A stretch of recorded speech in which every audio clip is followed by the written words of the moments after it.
He is watching me, তিনি আমাদেরকে দেখছেন। তাহলে সম্মানিত দিনী ভাই এবং বোনেরা, এই সিয়াম আমাদের মধ্যে আল্লাহ কনসিয়াসনেস, আল্লাহ সচেতনতা, এটা ডেভেলপ করে। পাশাপাশি সিয়ামের মাধ্যমে আমরা আমাদের প্রবৃত্তির উপর নিয়ন্ত্রণ অর্জন করি। গোটা বছর প্রবৃত্তি আমাদেরকে নিয়ন্ত্রণ করে, সারা বছর প্রবৃত্তি আমাদের উপর জিতে, আর আমরা এই রমাদান মাসে প্রবৃত্তির উপর জয়লাভ করি। যেমন পুরো বছর ব্যাপী আমার যখন ক্ষুধা লাগে আমি খাই, তৃষ্ণার্ত হলে পানি পান করি, আমার কামনা জাগলে সেই কামনা আমি পূরণ করি। কিন্তু রমাদানে ক্ষুধা লাগলে কিন্তু আমরা খাই না।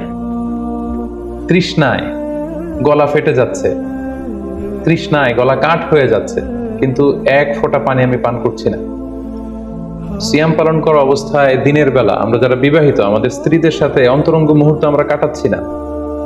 তার মানে আমার যেটা মন চাচ্ছে, আমার যেটা ডিজায়ার, আমার যেটা ডিমান্ড, সেটা আমি ফুলফিল করছি না, অর্থাৎ আমার প্রবৃত্তিকে আমি নিয়ন্ত্রণ করি। তাহলে সিয়াম পালনের মাধ্যমে প্রবৃত্তিকে কিভাবে কন্ট্রোল করা যায়, প্রবৃত্তিকে কি করে নিয়ন্ত্রণ করা যায়, এটা আমরা শিখি। সারা বছর প্রবৃত্তি আমাদের উপর জয়লাভ করে, আর এই সিয়ামের মধ্যে দিয়ে কেমন যেন রমাদানে আমরা প্রবৃত্তির উপর জয়লাভ করি, আমাদের কাছে প্রবৃত্তি হেরে যায়, জিতে যায় আমাদের আল্লাহ তাআলার প্রতি আস্থা এবং ভালোবাসা।